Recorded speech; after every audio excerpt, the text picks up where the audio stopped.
morning. Okay. I don't know what I did, but this is so blurry.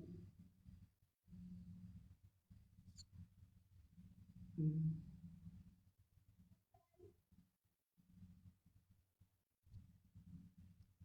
Okay.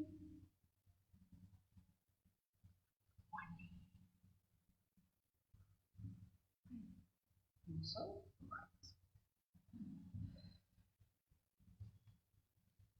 good morning, good morning, good morning.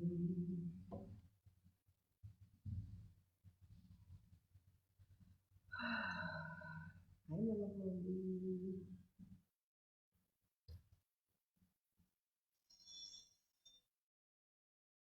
Good morning.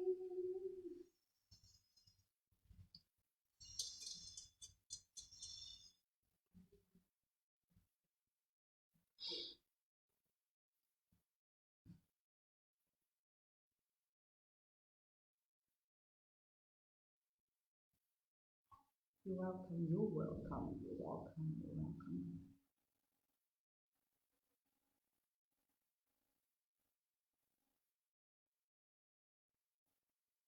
Okay, looks like there are people here. So I can just start and not waste time.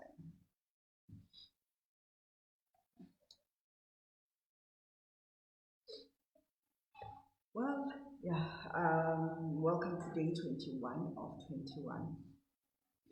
You know, when I say 21 of 21, there is joy and sadness at the same time. Joy that we are finishing well, you know, everything went so perfectly. And the sadness that my 11 a.m. will never be the same. And yeah, so thank you, thank you, thank you, thank you, thank you, thank you, thank you for everyone that, welcomed us into their homes, welcomed us into their hearts, welcomed my gift, and benefited from it. Aleboha, I don't even know how to um, describe my gratitude to you all. That from last year, some of you have been here since last year. You attended the beginning until the end of the 21 day experience, and you came this year again, and you just stayed. So I'm grateful. Thank you, thank you, thank you, thank you, thank you. Right?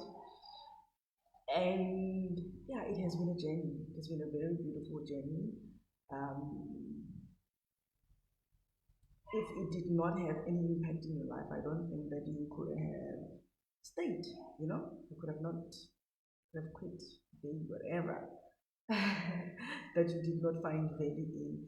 But I'm grateful to my ancestors. I'm grateful to the guiding spirits of this program, for giving me such life altering, such paradigm shifting, such transformative and full of love, support, healing program that have never been done, in South Africa, in Africa, and I'm trusting that in the future it's going to, yield more fruits and touch people not only in South Africa but in the world. And I know that there's some people that are watching, that have been following the 21 days, that are outside of Africa, even though they were not commenting, even though they were not liking the videos. I know they have been there, right?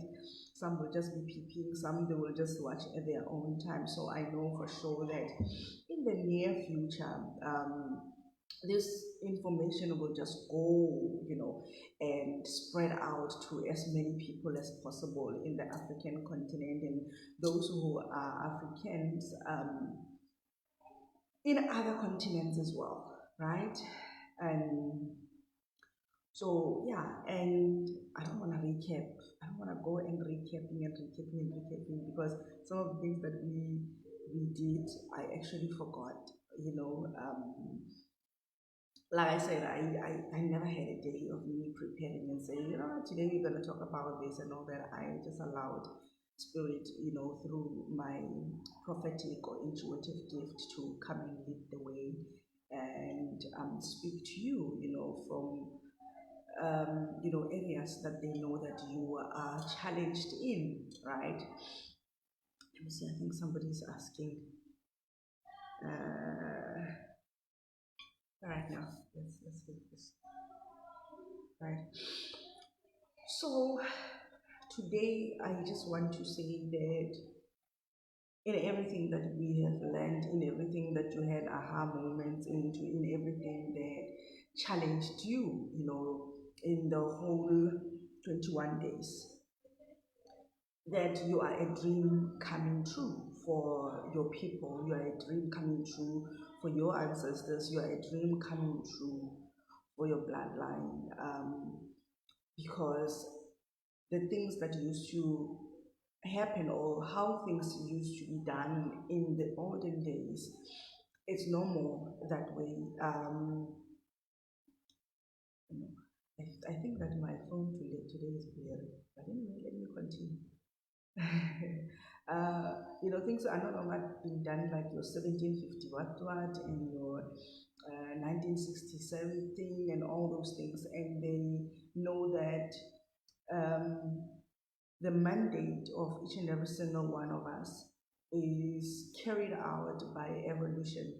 So they know that there are certain things that are redefined, there are certain things that needs to be left behind, there are certain things that needs to be created and brought forth to life from the bloodline, and they are looking for you, they are applauding for you, they are cheering up for you, they are eager to see you understand who you are, understand your gifts, understand, not just on the surface of saying, no, I'm a healer and then that's that, but to understand it from the roots of where you come from, to understand it, so that it will be easier for you to navigate the streets of life, for you to be able to navigate and have tools that are unique to you. Once you understand your calling from the bloodline, it's going to be much easier for you to shine, brighter in your own capacity. You don't have to copy anyone. You don't have to try to fit in. You don't have to try to convince anyone, of accepting, of loving you, right, and your work. But it will have its own uniqueness that will draw the people that you are called for to you. You don't have to do anything. You don't have to try so much. Even some of the marketing, strategies that we are taught on a daily basis for business, for some of you, it's not gonna work. So once you understand that, okay, we are people of water, or people of the sun, or people of the ground, or whatever, and then they will be giving you, tools and wisdom, great wisdom on how you can navigate and live your life, and those things are secrets to your bloodline. Those things are sacred. They are secrets, and they are sacred to your bloodline. They don't just take them out just like that. So they are calling out and they're saying, listen, only if there will just be one person who say, you know what, I'm going to go into this journey. I am going to give it my all. I'm going to try with whatever that I can to find out exactly who I am, what I am about, and how I can actually, live according to the mandate, according to the purpose, according to the expectations of spirit, right? For the reason that I am on earth.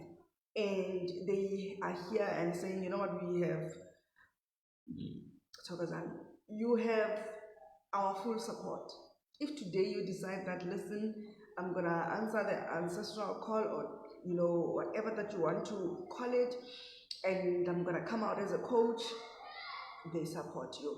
If you decide that I'm gonna come out and I will be a mechanic, they support you. There are certain things that we are thinking that, an ancestral call is just, you wearing amapai, like what I'm wearing, and just going and having indomba.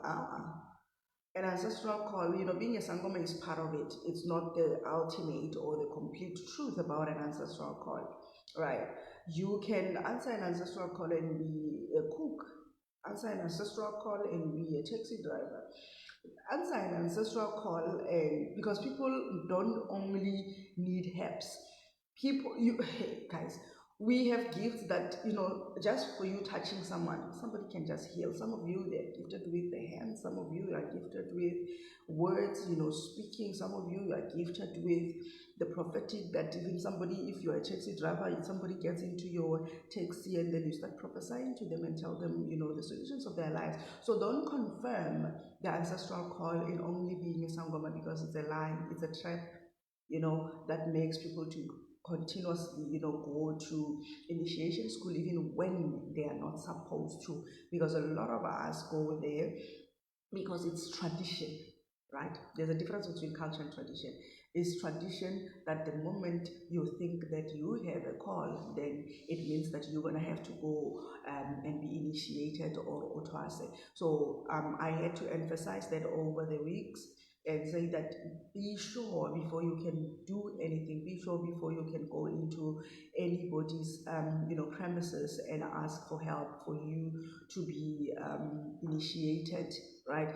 Even if it takes you to say, you know what, I'm going to stay 6 months until I'm definitely sure that this is what I want to do or what my ancestors need me to do. Don't act out of pressure, no matter how the situation is. Yours is to ask for clarity, and in asking for clarity, ask that even in that period, you are supported. You are being taken care of, and trust me, they will, because it's better, because they understand that you're wanting to figure out and find out. It's also critical to them, because if you enter into places that are not supposed, that you personally are not supposed to enter, what happens? You block the flow. You block them. That is why some people will go into, it was so, and then when they come back, they will tell you, no, but I can't hear my ancestors. Hey, what? I can only hear my ancestors in that when I'm in my Gobela's house and all that. It's mainly because of perhaps you have touched the wrong grounds, or you were in the hands of somebody that you're not even supposed to, or else your progress of it was not even supposed to be at that particular year and space. So there are so many things that can be able to block or deactivate the flow and the connection with your ancestors, right? Good morning, Mama Bombi. I'm glad you are here. Thank you. So be careful. It also is a beautiful place if you are in the right person's hand at the right time, right? So give yourself time, don't just go into that, and also understand that an ancestral call does not mean that you're gonna have to be a sangoma. Even if you are a sangoma, there are so many ways of initiation. The twaso process is not the only one. For some of you, coming from different cultures, they do certain things, certain rituals by themselves. They send you into, there are so many ways of initiation. So I pray that we are renewed into the understanding of that life is not a one size fits all. Healing is not a one size fits all. There are plenty methods and ways in which things can be done. And for the fact that you are not like Queen, you are not like Queen, you are not like Bombi, you are not like this and that and whoever, your things are going to be carried out uniquely, right? So we have to understand that. And when I'm saying that your ancestors are, you are your ancestors' wildest dream, it's huge, it's broad, it's a very big, thing for us to say, and everybody interprets it in different way. But it's just that for you to be who you are, just be. Yesterday I emphasized this thing about you being God, sovereign and free. Um, I think the biggest challenge that we are having is competition. The biggest challenge that we are having is how, when we come from certain families, they will tell you that no, here we are doing mathematics and science only. Nobody, even if you are good in economics or agriculture, they will tell you that in this house we are not doing that. So we ended up, understanding that no, but only if I can do police, I can be a police, and then I will pick up from there, and then I will do this. So because of the disadvantages of where we grew up, we ended up having to go into fields or career fields that does not even embrace who we are, that grieves us because of we needed to survive, right? And being there as well, it consumes your energy, it consumes time, it consumes everything.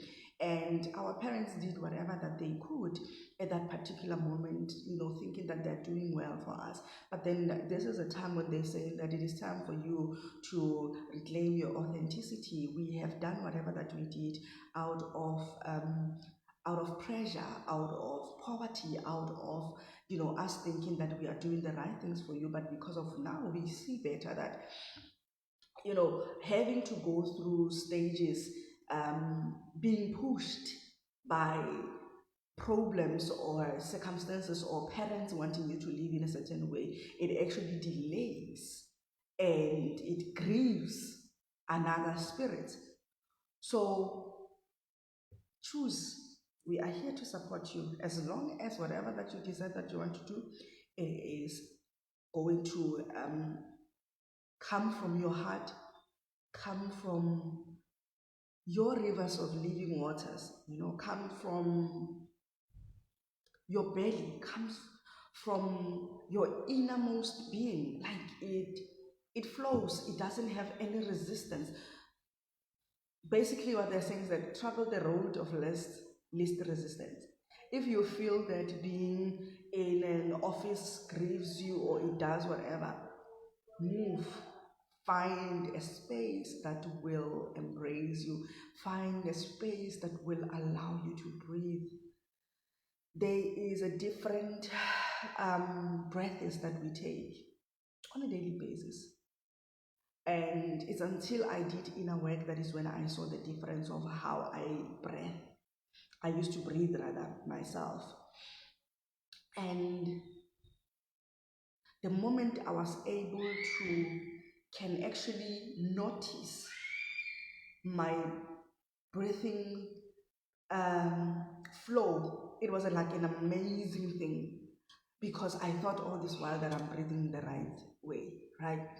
But when you are aligned, when you are doing something that you don't have resistance on, like things flow for you, like from the inside. And when the block is removed from inside of you, nothing can stop you from outside. The first world, your first world, is the one within that in, that influence the world without. If you don't have peace in anything, in coaching, in whatever type of healing, in whatever business that you're doing, don't do it. Don't do it. It doesn't matter if it gives you millions and millions of money. The tragedy is that you will get the money, but at some point you are never gonna know, what you're doing with that money, or it's just gonna frustrate you. You live in that beautiful house and having all those things, but you will still not have peace. Good day, good day. I was Tinyeko. Thank you for coming. You're still not gonna have peace, right? So travel the road of least resistance when it comes to your soul call. Travel the road of least resistance. Travel the road of least resistance. That is what they basically say in Kore. We've done it. We have done it and we don't want to do that. It is time for you to reclaim your personal power. It is time for you to say, listen, um, I choose this, I don't need this, I decide this, I don't want that, right? And you know, you are supported, basically that. You are supported, you are loved 24/7. You don't have to access anything. Just call, speak, like help is, or you know, every day, every moment available for you. So you don't have to go and kneel down anyway. You don't have to, even if you are in a taxi and then you start praying at that konanyana, trust me, the divine intelligence, your ancestors, they hear you. You know why? Like I explained, they are inside of you. They're not anywhere where they're gonna have to come now and figure out, you know, and try to locate or in that taxi or in your car when you are driving where you are. The moment you call a name of an ancestor that you know that is in your team, just yeah, he's listening. You have support, you have love unconditionally. So make yourself proud by choosing you, by choosing what makes you happy, by choosing what brings, you know, smile on your face, by choosing, you know, the melodies, you know, that come from your heart. Choose to live a heart-centered life. That is what your ancestors want you to know. Choose that. And when you have chosen, you come and sit them down and tell them, listen, this is what I think, and this and that and that and that and that and that. What do you guys see in the future? Or how can we go about this? A relationship with your ancestors is co-creation, it's partnership. None is higher than the other. You are powerful in your own multi or dimension, or your own sovereignty. So what the ancestral realm don't have, you have here in the natural. So what you don't have in the natural, this ancestral have. So when you come together and you join forces, you are able to work and shift things, not just for yourself, for you, for them, for the whole bloodline. So decide to live a heart-centered life. What makes you happy? What, like Austin Yeko, what you are doing with the leadership programs and all that, trust me, it's an ancestral code. It's just that you have to sit down and decode some of these things, and you will see how beautiful, you know, things are. Because sometimes we're thinking, no, you know, wear the beads and wear the dukes and do and all that and all that. You will wear them at the right time if you are called for that, right? So that's what I wanted to say to you guys, that live your life. When you do that, when you live out of authenticity, when you live out of your will, when you live out of your personal truth, the dream of your ancestors is actually becoming a reality. They are happy more than anything. More than anything, your own authentic living. That is it. That is what they are looking for. That is what they are asking for. I am done. Guys, thank you so much for coming. I don't know if I was still, you guys still here. Thank you, Mama Bumbi, for coming. Thank you, everyone who has been here. And yeah, if you would like to work with me in any way, get in touch, DM or WhatsApp me, and yeah, let's talk. Let's see what exactly is your need, because like I said, I can't be telling you that no, right now we're gonna do the inner child and just assume. Some of these things, yes, we see upfront that we know that Mama Bombi is gonna come and then this and that and that, but you have to see it as well, and sometimes you don't get the full picture, right? So that you can download and get the right information for the person, so that you can give the right diagnosis, if I may put it that way, right? So yes, let's connect. Anything ancestral, simplifying your journey, healing, whatever that you feel that you need to connect me with me on. Let's connect. Let's see what your ancestors would like for us to, take you on a journey. And yeah, I am going to see you guys around. Thank you so much from the 21-day experience with my ancestors, guardian spirits, from my ancestors to yours, right? From me. I'm grateful, I'm grateful, I'm grateful, I'm grateful. We're gonna do this. I've got a retreat. I think it's even 7 days. It's moving from 5 days. I thought I was gonna do 5 days, but people there are like, yo, Queen, that 5 days is very small. So I decided to make it 7 days, 7 days retreat. Yeah, 7 day experience rather with my ancestors in November in Cape Town. I'll be sharing the details as the weeks go, and yeah, it's on a first serve first. I mean, first come first serve. So if you wanna be part of it, you're most welcome. I don't know the 21 days next year, how is it going to be, but I was hoping for it to be a longer retreat, a 21-day retreat. I don't know where, but I will communicate along the way. Yeah. So thank you, thank you, thank you, Austin Diego, thank you, Mama Bombi, thank you for everyone that is gonna catch this on replay, everyone that has showed up, everyone that is watching this secretly. Thank you, thank you, thank you, thank you, and then yeah, I'll see you guys in the streets of Facebook and WhatsApp, right? Okay, bye.